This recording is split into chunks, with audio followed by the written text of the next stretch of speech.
Salut tout le monde! Une fois n'est pas coutume, une vidéo qui n'a rien à voir avec le vélo ou le sport en général, si ce n'est que je n'ai pas pu rouler depuis un bon moment et que je ne vais toujours pas pouvoir rouler pendant encore un bon moment.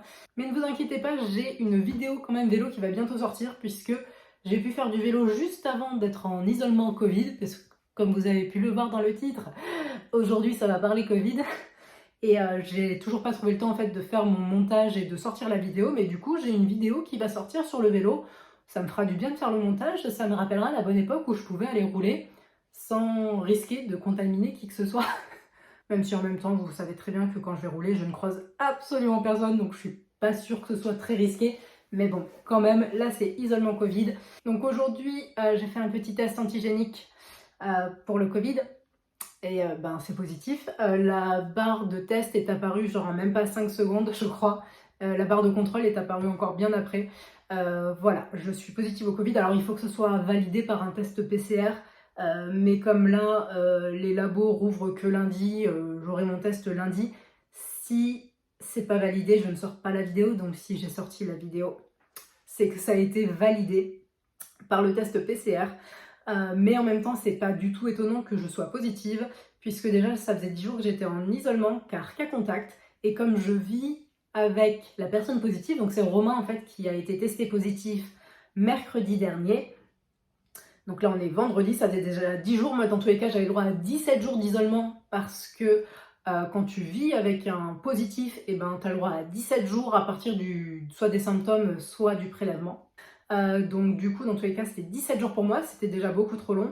Là, ça me rajoute en fait qu'une seule journée, mais j'ai ma fille qui se reprend 17 jours.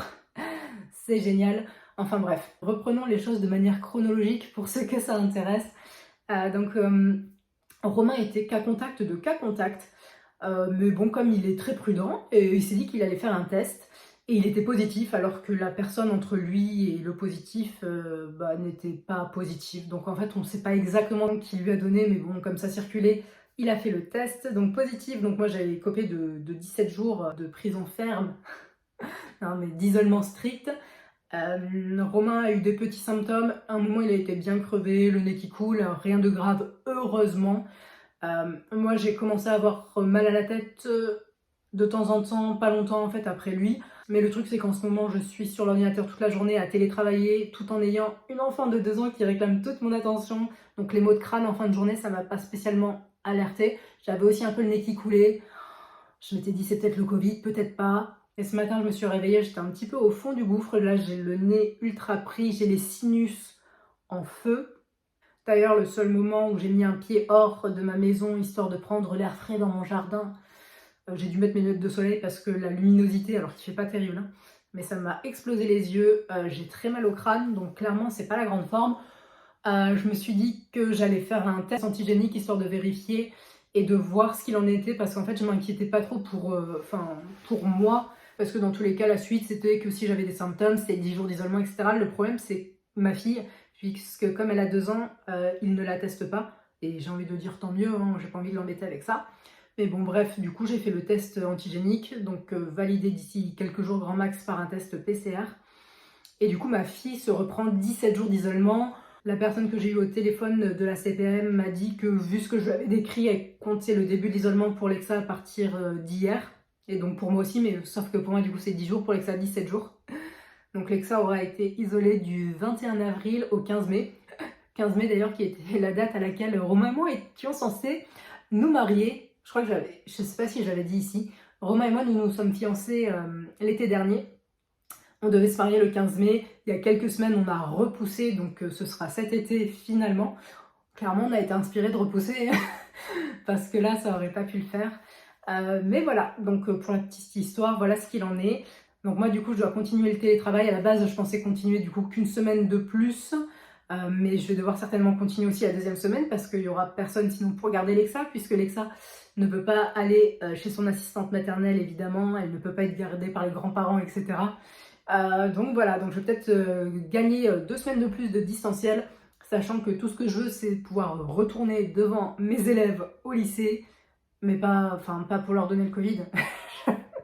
Bref, j'y retournerai quand ce sera safe et que j'aurai plus un enfant dont je dois m'occuper toute la journée. Donc voilà, pour l'instant, je touche du bois. Mes symptômes, ça va. Romain aussi. Romain, ça va beaucoup mieux, donc lui, c'est bon. Demain, il est libre. Pas nous, c'est bien, c'est lui qui nous ramène le Covid à la maison.